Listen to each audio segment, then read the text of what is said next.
Welcome to the Online Success Journey Podcast, your opportunity to discover and learn from entrepreneurs like yourself.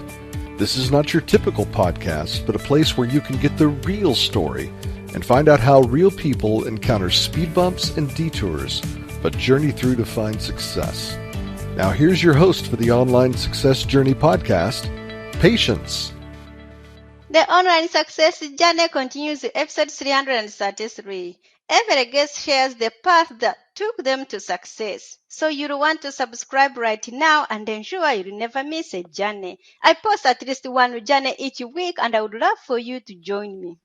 Joining us today is Dustin DeVries, living and breathing software development for over 20 years. He's the co-founder of Caffeine Interactive Technologies, an agency that focuses on planning strategies and architecture, ensuring that software implementations are straightforward based on clear ways to measure success. Hello, Dustin.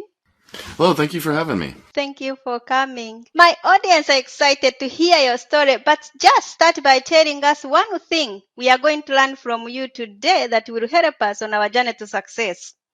I think biggest thing is probably, for me, a lot of what I like to focus on is work-life balance. And so that seems to come up a lot for me because that's always a constant struggle. So hopefully I can share some tips and ideas of how I handle some of those things. Can't wait to hear more. But let's start with the basics. Can you tell my audience a little bit about your background, about what you did before you started your own business? Sure. So I started off, I've been building software for over 20 years now. First 10 years of my life I spent in the corporate world, in the semiconductor industry, building software, basically helping our design teams to automate a lot of their processes and things like that. And so I did that for about 10 years. Around the end of my tenure in the semiconductor industry, I started getting the itch to go off and do something different. So I started, we did some, I say we, referring to my wife and I, did some work in the affiliate marketing space for a few years. This was like back in like 2007, 2008. And then by 2010 or so, decided to break off from my full-time job and focus on trying to build an income on my own. And so started off with doing some freelance work. And then around 2013 is kind of when we put the stake in the ground of saying that's when we started our business. We were doing a lot of development. I was doing a lot of development before then, software development. But then, kind of hit a critical mass by that point and had to decide, okay, do I want to try to build a company or do I want to start telling people no more and just focus on a few projects? And decided to scale it out horizontally and bring in more people to help. And that's kind of where the company started. Wow, what a background, Dustin. But why do you do what you do?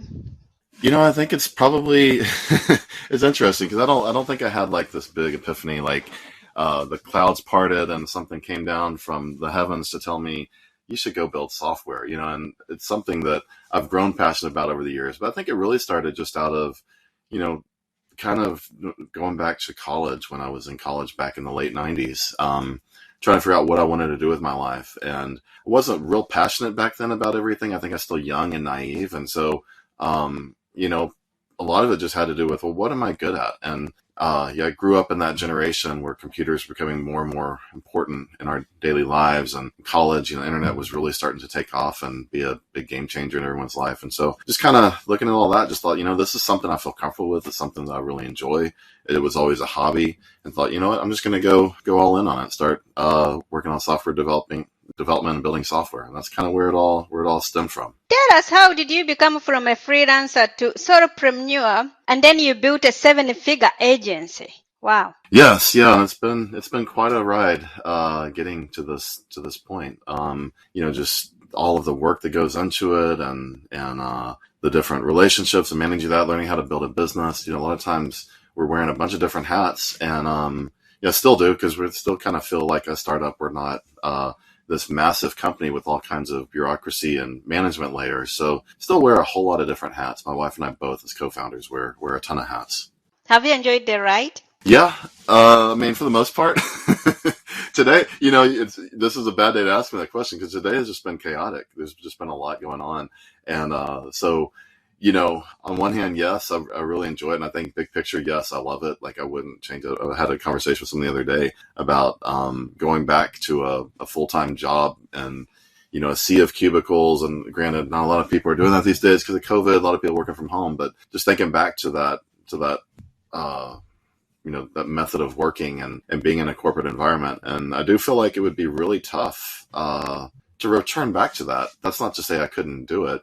And part of me wishes I was more adaptable to that. I think that's one of these things. Sometimes I've noticed this from other business owners. I hope I wasn't this way, but maybe I was at first. A little bit of like cockiness and just ego around being a business owner, saying I started my business. And for me, I feel like it's really a challenge. Like, it's really tough. It's not, it's fun to be able to say I have my own business, I guess, in some level, but it is really, really difficult to run a business. And so, I really applaud, all of us, we're all looking for our way in life. We're trying to figure out what it is we want to do, how we want to spend our time, how we want to earn an income, as well as all the other things that we have that are priorities to us. And so, I applaud people who are able to just go in and work a 9-to-5 job and find value and find, they're stimulated mentally from that type of thing. For me, it was always a little bit difficult. And so I had to try to find something that would kind of comfort me.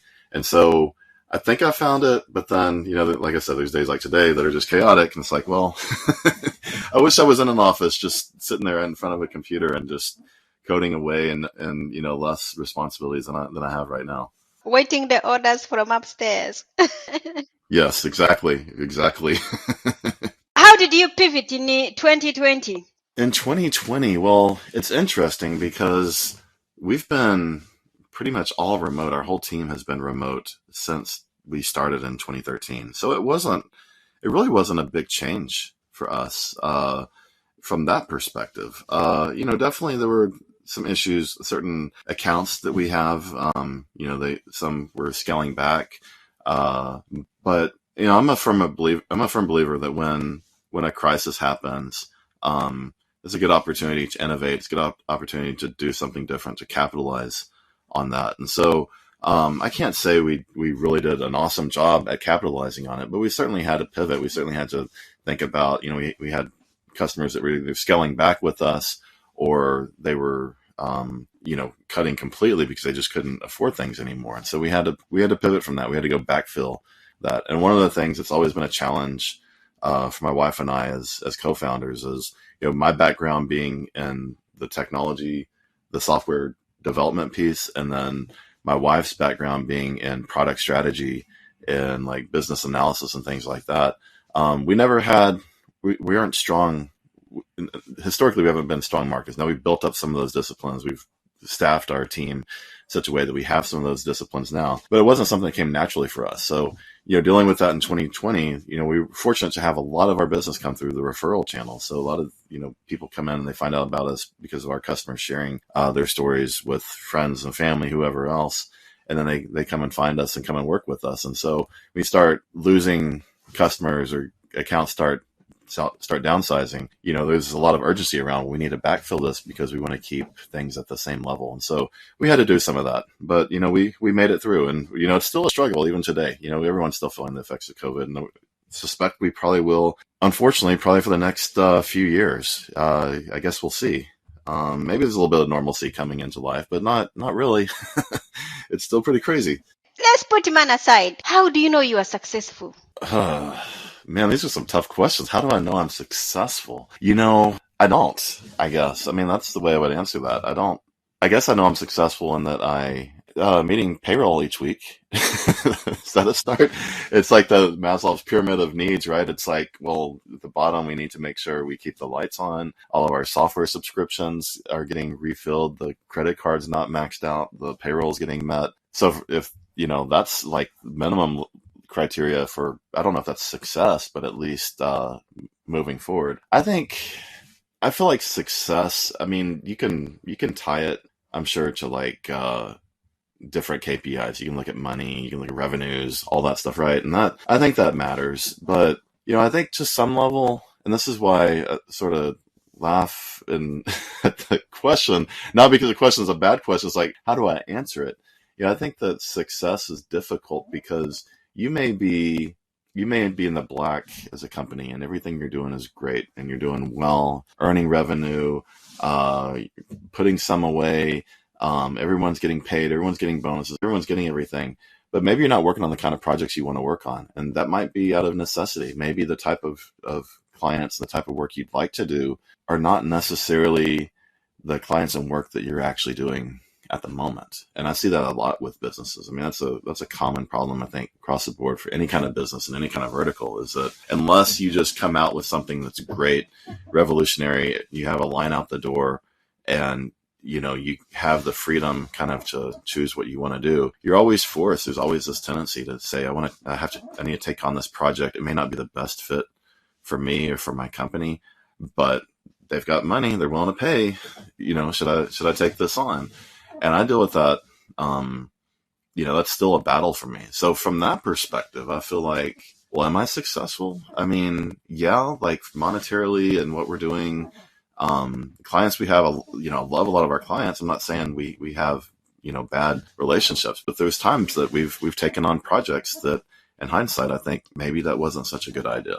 And I think we've moved away from a lot of that. So maybe that would, that to me is kind of constitutes success. You're able to do the things that you want to do and make money at it. And I think sometimes people make money, but they're not doing the things they want to do.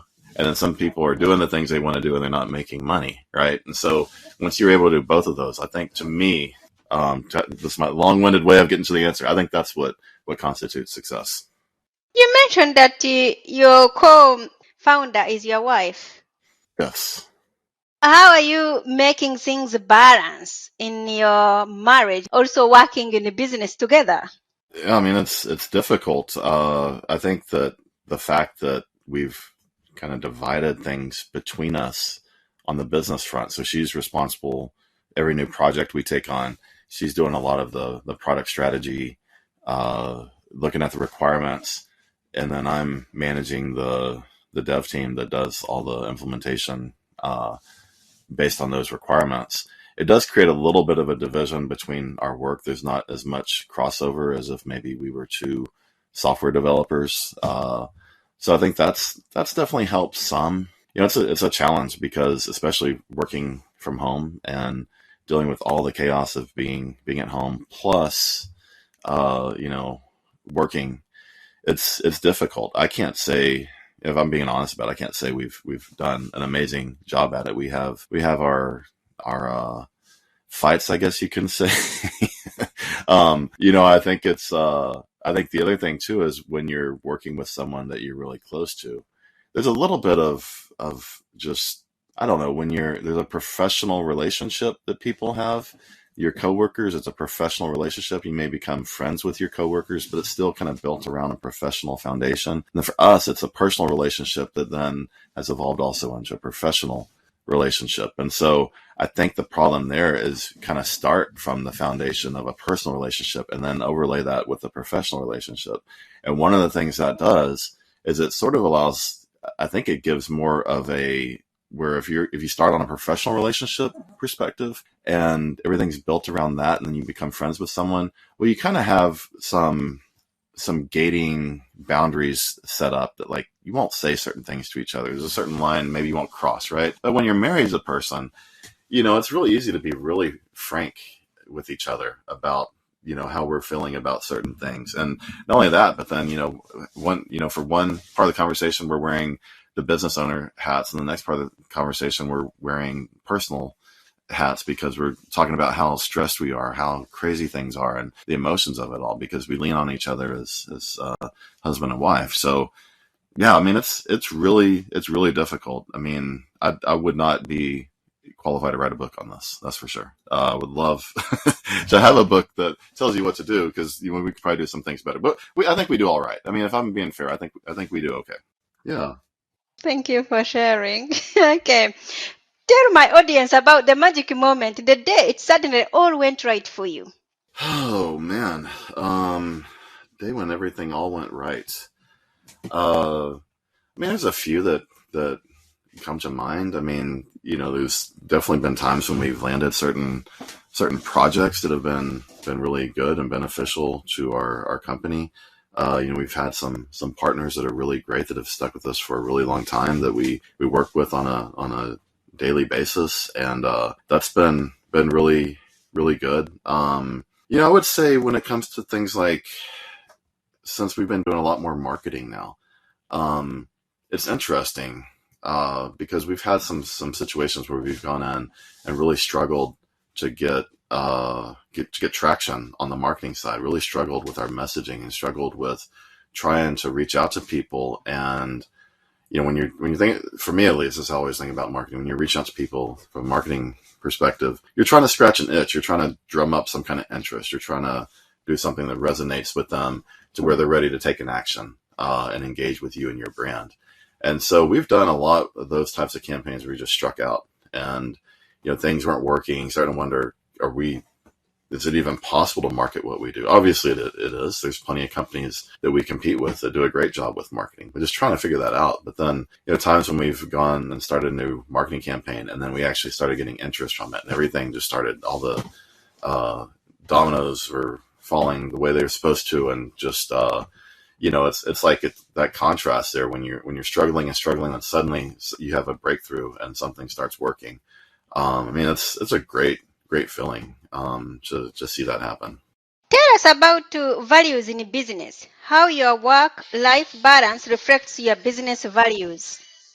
Well, I think that for us, I mentioned we have all of our team is remote. That was by design. I never really wanted to have an office where I sit in an office and the bunch of the employees running around. I think part of that was because of, going back to when I was in the corporate world and feeling like everything was so inefficient back then, with that office environment. So we started from that perspective in order to gain more work-life balance. And then our team is global. So, we have a development team over in the Philippines. We have another development team down in Bolivia. We've got other people supporting us, Eastern Europe, different places. And so we've had to adapt, time zone challenges and things like that. And so one of the things that was always important to me is making sure that everyone is recharged when they come in the office, when they're on the clock and they're working for us, that they're ready to go. And a big part of that is making sure if I'm going to ask them for 8 hours of their day each day, I've got to make sure the other 16 hours that they get to themselves is really theirs. And so it's not always possible. We have emergencies and hiccups and issues that come up on projects and things like that happen sometimes. But for the most part, trying to make sure that respectful of our employees' boundaries and, not taking things for granted. And that even goes into things like, particularly with our team in the Philippines. It's like, I think it's almost exactly, I forget with daylight savings time that we, have here in the US, but roughly 12 hours apart. So, when it's 10 a.m. here, it's 10 p.m. there. And so we can't realistically expect our developers in the Philippines to be online during working US hours. That's just it's not reasonable. It's not fair to them. I guess if someone came in, they just said, I'm a night owl, I'd actually prefer to sleep during the day. I'd be like, all right, well, happy to have you on board, but I'm not going to ask anyone to do that. And so we've had to do things like, adopt processes, make sure because we have to have overlap. We got to be able to get on calls and have meetings and discuss things, but also being respectful of the fact that they're, in a different time zone. They should be able to recharge, have a good night's sleep, have time with their family, and everything else. And so that becomes real important to the way we've structured our business to make sure they have that. And there's probably other examples of work-life balance as well. We incorporate things like, having empathy for each other, caring about each other, trying to, especially everyone being remote, trying to foster better relationships with each other when we're not seeing each other in person. I think obviously with COVID, a lot of companies are struggling with that now. But a lot of them are coming from the perspective of people are working together. They develop relationships in the office and COVID hit. Now they're not in the office anymore, but they've already developed those relationships. We're starting from, perspective of a lot of our employees, we've never been in the same room together, then it's kind of weird. Okay, as you mentioned, you've been in business for a long time. But can anyone be an entrepreneur, or are some people more cut out for it than others? I would probably say the latter, in my opinion. Honestly, I guess anyone could be an entrepreneur. But I think we all have there's the the natural flow of things. And then, you can fight that natural tendency. You can try to swim upstream and do something different, but that's not for everyone. Like for me, it became really easy to go into this mode because of what I wanted for my life. And so, I went down this path, but for others, they don't, I think everyone's different.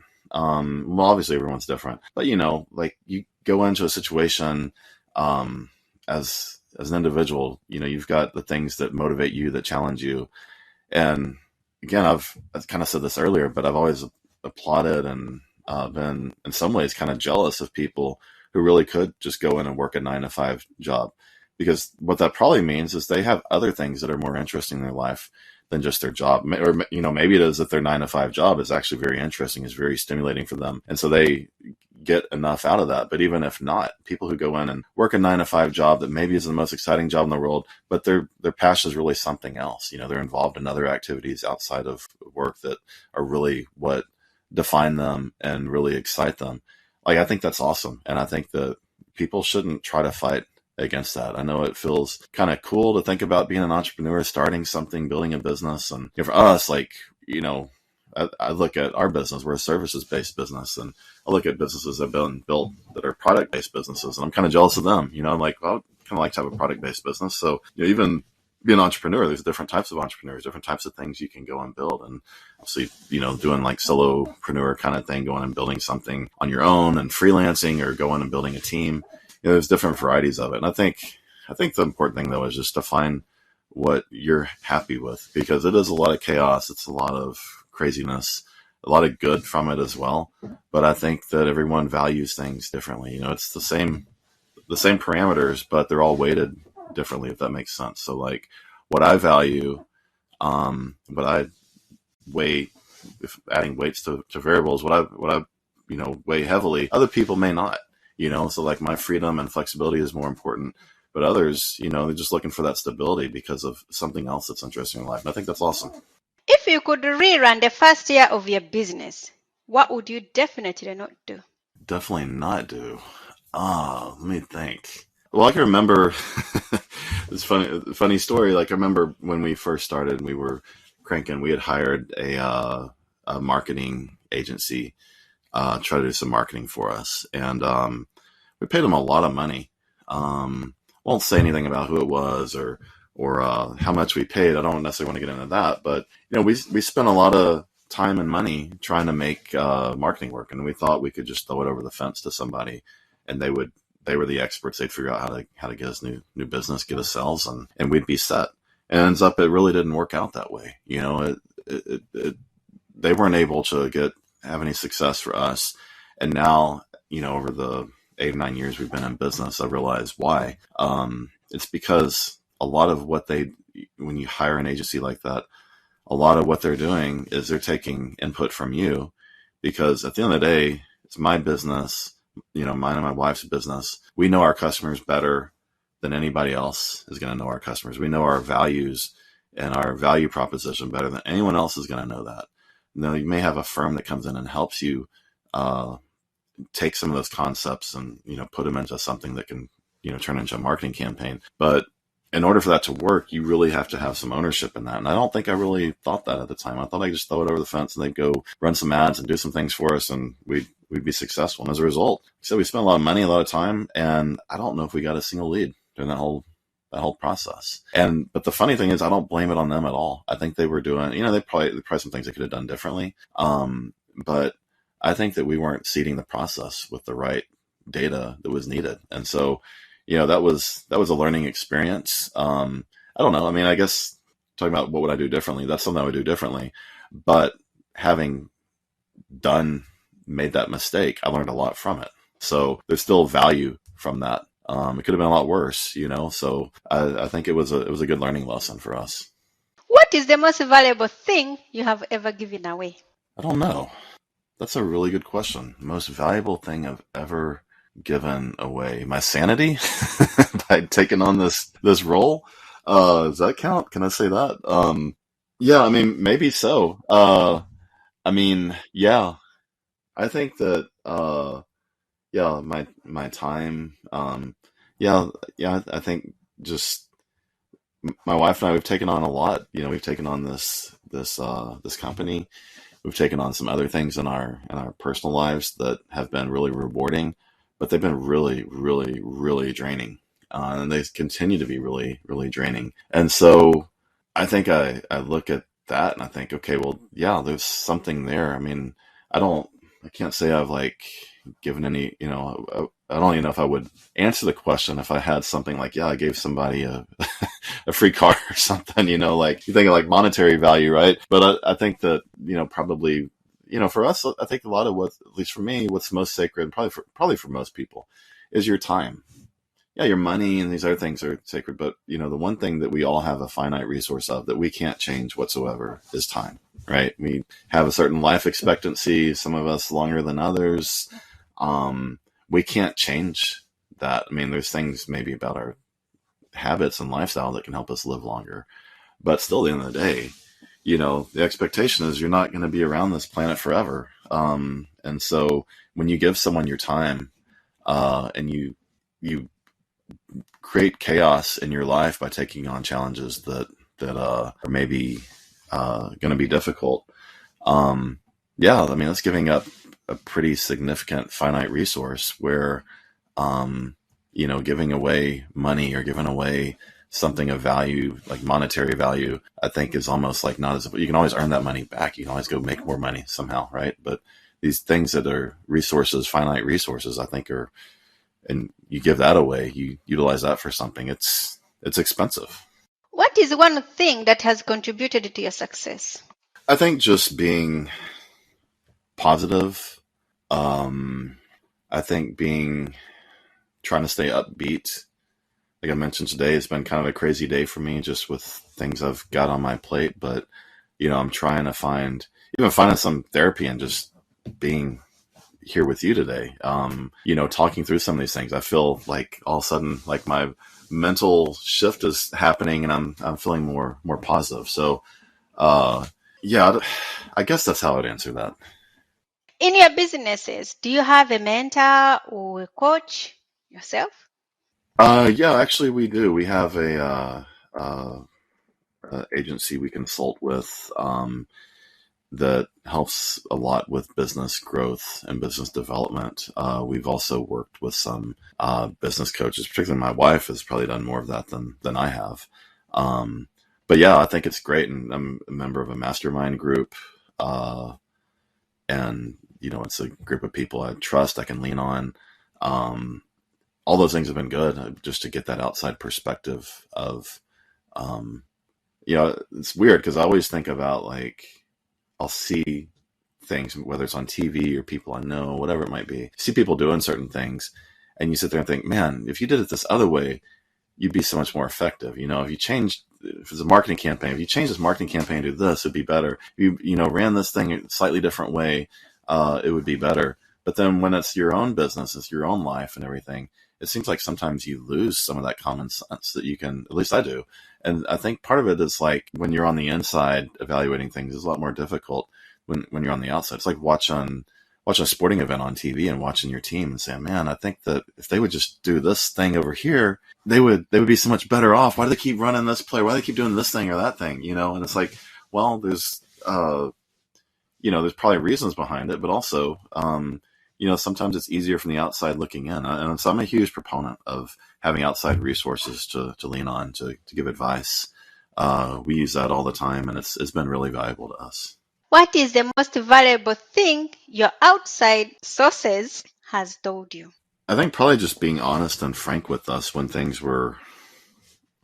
we had bad ideas, we were going down the wrong path, those sort of things. I think also, I guess I should say one answer, but I'll give a couple. That's been helpful. And also just giving us advice on, ways to think about business growth. I think that's been one that's been really helpful for me because, there's actually people have gone and modeled business growth and looked at, how to build a business. There's a really good book I read.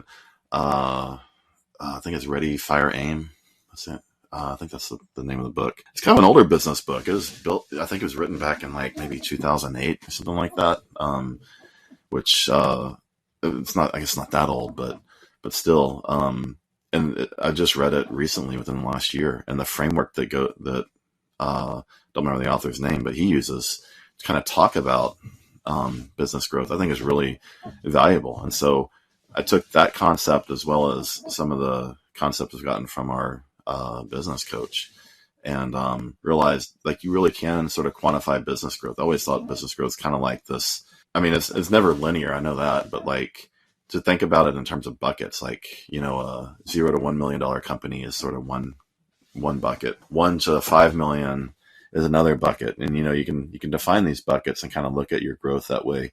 And I think Ready, Fire, Aim really did a great job of quantifying it. It's a book I highly recommend for anyone who's building a business. But also thinking about, okay, well, what does it look like to get to $1 million as a company? And then what does it look like to go from 1 to 5 million or 1 to 10 million? A lot of times it's like you're doing proof of concept, you're getting customers and proving that people actually buy this. Then you're finding repeatable ways to do that. You know, that gets you to the million. Then you're finding repeatable ways to do that, to get from 1 million, say to 5 million or 10 million. And I think that's been really cool, because always, you know, I never really thought of it like, I guess it's just the buckets and the parameters, the framework around that was really beneficial to me to start, you know, think about my business, you know, using that terminology, using those numbers. What grounds you? Probably my faith. You know, my wife, she does a pretty good job of keeping me grounded. You know, she's good at pointing out my mistakes. I mean, in a good way. I'm not saying that critical of her. She's honest with me. But I'd also say my faith. I think that faith has played an important part in my life, and has helped me to stay focused and just to try to think more about the big picture, and even little things like, you know, we're going crazy through life, and, you know, we've got 2 kids, 11 and 12, trying to get them out the door, off to school, and pack backpacks. And, you know, it's like, I gotta get them to school really quick so I can like, get home and jump on this meeting. And then I've got this other thing to do. And you're just running crazy, trying to manage all this stuff. And, to be able to step back, it's kind of like, I guess, you know, I like the concept of Stoicism, and like one of the things that comes from that, just kind of this understanding of where you are in life. And like, you know, for me, like driving to school on a stressful morning, maybe taking a step back to think, you know what, like it's not going to be that long before my kids aren't at home anymore, you know, and like I want to make the most of it while I can, and really make sure I take advantage of the time that we have, because this is time I'll never be able to get back. You know, the other day I was on the couch, and I think my daughter was laying beside me, and I had my arm around her. We were just laying there, and I was thinking, you know what? In like 10 years, I would give anything. You know, 10 years from now, I'll probably look back at this moment and say, I would give anything to be able to do that again. And just thinking about those kind of things, I think that's something that keeps me grounded. What is one thing no one knows about you? See what I can share. One thing that nobody knows about me. I do a lot of anxiety issues. That's one. Not something I talk about a whole lot. I don't. It's a little bit like I'm on Dr. Phil right now, and I'm like unveiling. That's a US-based show. I don't know if you're familiar with that, but like, you know, unveiling, or like Oprah Winfrey or something, unveiling my deepest, darkest secrets here. I deal with anxiety. That's something I struggle with all the time. I'm introverted. I don't like being in social gatherings. It feels difficult for me at times, and I get anxiety over that. Something I don't share with everybody. A few people know about it, but you know, something I manage. It's not like it's off the. You know, there's people who really deal with some crazy amounts of anxiety, and you know, they're been clinically diagnosed. In my case, not really clinically diagnosed necessarily, but it's something that I deal with, and but it's something that I've had to adapt to. You know, we all have our challenges. We all have our things in life. We fight our demons, the problems that we have, and this is just the hand I was dealt. And you know, I deal with it. Thank you for sharing. Yeah, no, in a good way though, of course. You know, because it's like, you know, thinking about some of these questions. I think the questions are really, really awesome. I've enjoyed trying to think through. You know, getting really introspective here. Thank you. Let's talk about your business. Tell us more about it and who can join it. Yeah, so as mentioned, we build a lot of software. We've done some marketing engagements. We're starting to do a little more of that as well. Marketing, helping companies deal with their marketing needs is kind of a natural offshoot of what we do with helping people build websites. So there's kind of that piece, websites and marketing, that we handle, and then the software development side of things, focusing on that. We're at caffeineinteractive.com. Anyone can go and look at our website and kind of see the types of things we do. But yeah, that's basically it. Who's your ideal clientele? Ideal client, say someone who has an idea that they're really passionate about, and they're ready to get started with seeing it get implemented, and they want to come and work with us, and but they're engaged. I think some of our I would say, our projects were generally successful because we do a lot of things to try to mitigate risk. That's a big focus within our process. And so we do a great job of being successful when we build things. Sometimes projects aren't successful because we do everything right, building an app for someone, but they can't get the business side together. The founders of the company, if it's because we do a lot of startups and things like that, they can't get things together on the business side. So it fails because they built the app, but they were unable to sell it. They were unable to get things together that way. But in general, though, I think we do a great job executing.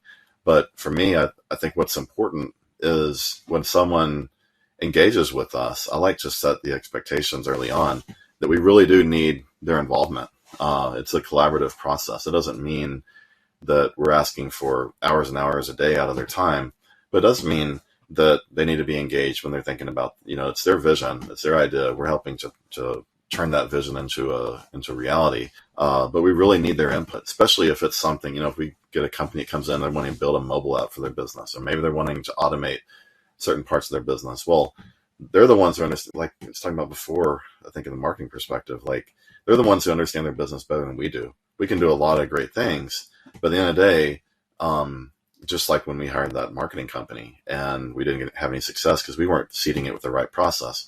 I think that's very true when we have relationships. So, and building, software solutions for people. So having people that are engaged, I think, is extremely important. And that's, for us, that's one of the things that helps us the most to be successful. And for them to be successful is when they are engaged. We love working with people who are excited and have a lot of energy, and we'd like to return that too. So that to me is really important. And how can we connect with you? Find me, caffeineinteractive.com, our about page. I've got my bio info there. People can reach out to me there. I think it's got links to my social media, as well. Or anyone's welcome to email me directly. My email address is dustin@caffeineinteractive.com. Happy to chat with anybody about any of the things we've talked about today. Whether it's, business stuff or just life kind of things that's the best way though to reach me. Thank you. There will be more from Dustin in a moment. If you are listening to this on a podcasting platform and you are encouraged by Dustin's journey, please go to our website at onlinesuccessjourney.com. In addition to the amazing free content, you'll find opportunity to work directly with me. Check out my course, How to Set Goals and Double Your Productivity, a course for achieving success in work and life, when you visit onlinesuccessjourney.com. The site has tons of audio clips from hundreds of successful entrepreneurs' guests' journeys, all there to help you find a path to your own online success journey. The site offers exclusive members-only content, and you can join absolutely free and be part of this amazing online success community today. Check it out. That's onlinesuccessjourney.com. Now, Dustin, I would love for you to share more with my audience if you are up for it. Sure. Thank you. Do you watch movies or read books? Probably read books more, I would say, than movies at the moment. Tell us, what is your favorite book that has some relevance to being an entrepreneur? Oh, let me think about that. There's so many great books that I've really enjoyed. There was one I recently read, Sell Like Crazy, I believe it is, by I can't remember the name of the author, but it was a really great marketing book. I definitely enjoyed I think it was The One Thing by Gary Keller. That one had just a wealth of information that for me, it really made me think about my day and taking into account what I do today is going to help what I do tomorrow, which is going to help what I do next week, which is going to help what I do next month, next quarter, next year, 5 years. He uses the analogy of dominoes falling, and you can have a really tiny domino, and I don't know how many dominoes you would need, but you could eventually have a domino that's taller than the tallest building in the world. And you could have the really small domino eventually topple the really large domino by stacking other dominoes that are of, certain sizes in between. And like that concept really is true with work. Like you think about what you're doing a day, it feels really small.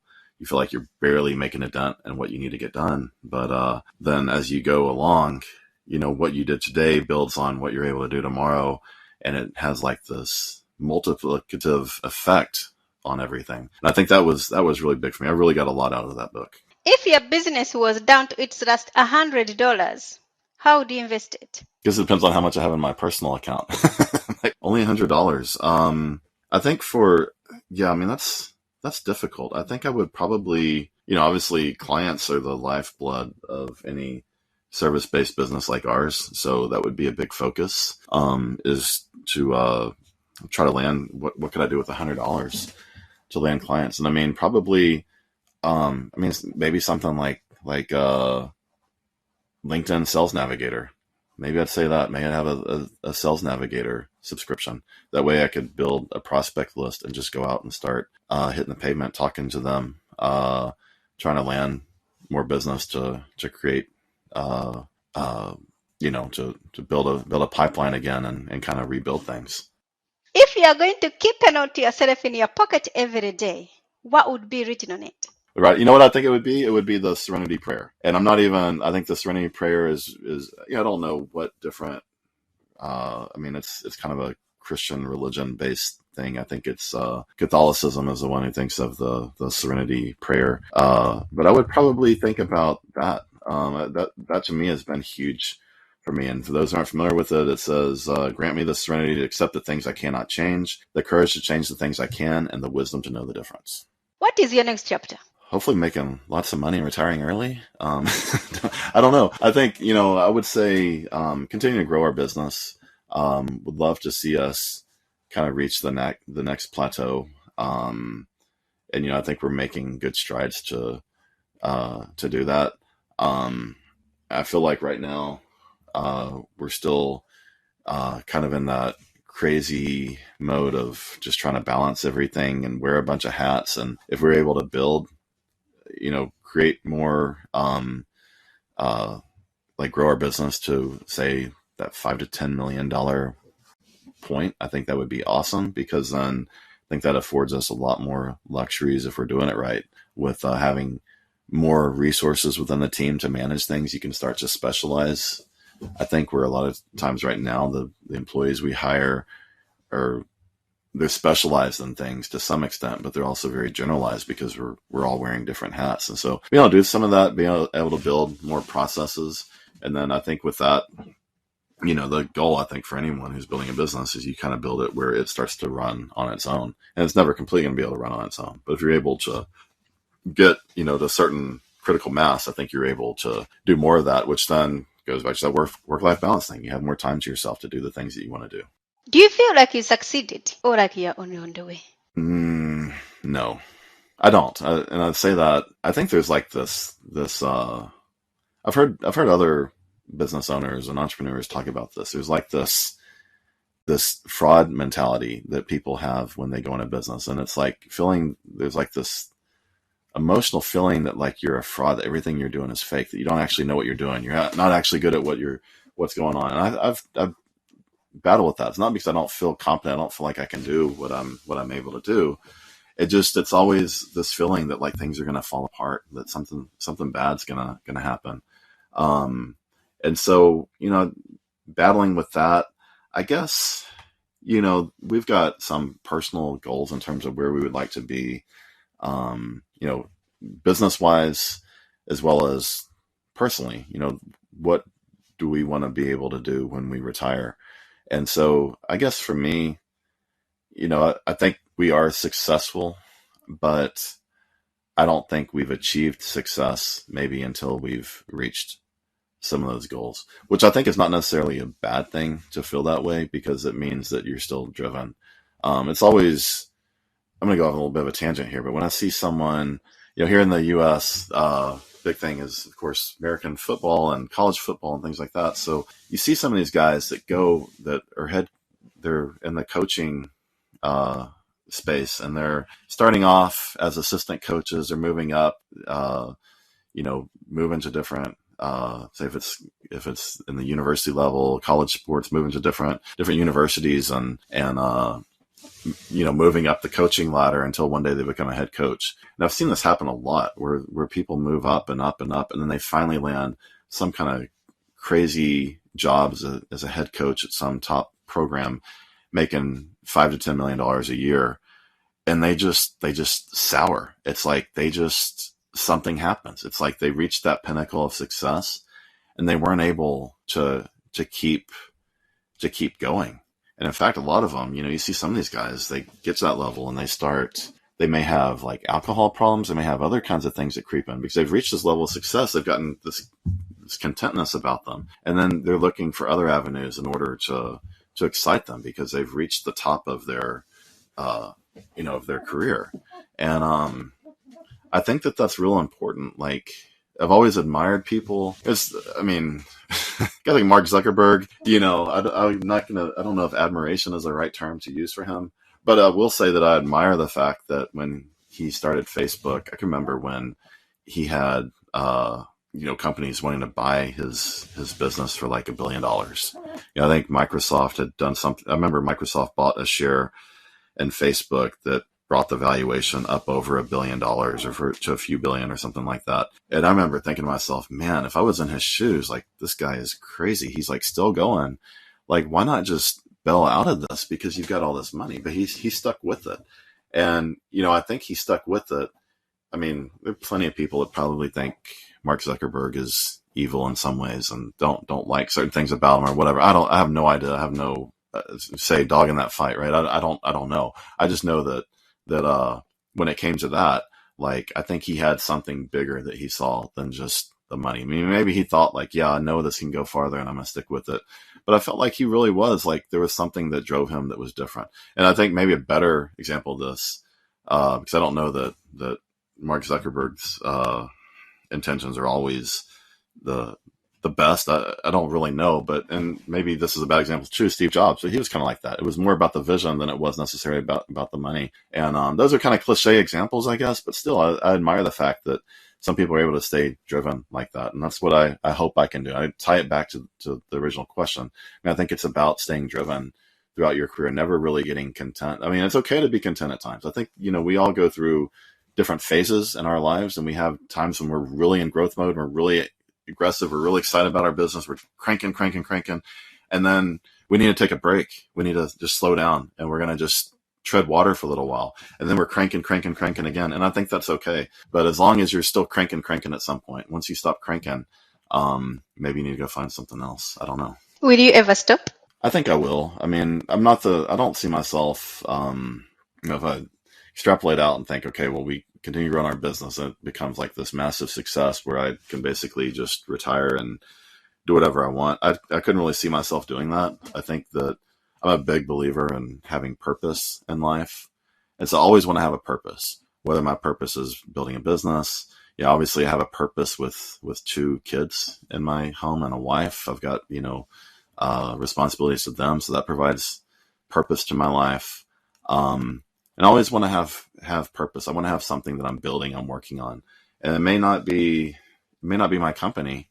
Maybe it's something else. Maybe the company reaches a point where I'm able to go off and go follow some other passion of mine. But I always want to have that purpose. I never want to be the person who's sitting at home just, watching TV and eating fast food all day and, can do whatever I want, like playing golf or whatever. I don't see myself being that kind of person. I need to create. I like the idea of doing things that are mentally stimulating. Also, I think it helps a lot as you get older. to have more mental stimulation. You stay sharper, right? So I think that's important. I can see you on your 95 birthday thinking, no, I don't have time for the birthday. I'm going to start coding. But don't you hear about people like that, right? That are just, they're in their 90s and they're still working, they're still doing certain things. And it's like, I always think that's just so awesome. I mean, it's not awesome if they're like, they never had enough money and they're like, they have to do it or else they wouldn't have a roof over the head. That's not good. But the people who still do that and they do it because they enjoy it and not necessarily because they need the money, I think that's so awesome. That's like, to me, that's inspiration. It's like, that's someone I think who is well-grounded. And a lot of times when you see them get to that age and they're still doing that, I think part of the reason why they're still around and doing so well is because of that, right? So, yeah, I think it's awesome. Remind us how we can connect with you once more. Sure. Just through my website, caffeineinteractive.com. You can reach out to me directly, Dustin at caffeineinteractive.com. If you go to the website, our bio page, you'll see me on there and has links to like our social media and stuff like that too. So any of those channels, you're welcome to reach out to me. Dustin, it's been great to have you to share your online success journey with us. Yeah, it's been great. Thank you so much for having me. You are welcome. Remember, success is a journey. Don't wait. Let's start the journey. Patience and Dustin. This is not the end of the journey. We hope you've enjoyed listening to Patience and her guest and want you to know there are hundreds of episodes available at onlinesuccessjourney.com. Patience would like to thank you for listening to the podcast, and she has a free gift for you on her website, including an audio compilation of her guests' best tips, uplifting stories, and even a bit of fun. Additionally, there are special clips of over 250 episodes that have never aired on the podcast, and they're only available to members of the Online Success Journey. Check the website and click on Join Now to get free and instant access. Of course, you know that listening to the journeys of others helps each of us chart our own path. So make sure you're subscribed on your favorite platform to be notified as each new interview is posted. There are so many ways to stay connected to the Online Success Journey and listen in. And if you're enjoying the podcast, we appreciate your help in telling others. One of the best ways to share the benefit you get is to rate and review the podcast at iTunes and other sites. We appreciate your help and your willingness to share your journey. One last thing. If you're feeling a bit lost or overwhelmed on your own journey, Patience can help. Check out her course on clarity while you're at the website. Finding clarity is a great way to get back on the right path. On behalf of Patience, and until next time, thanks once more for listening. It is our hope that this podcast will guide you on your own online success journey.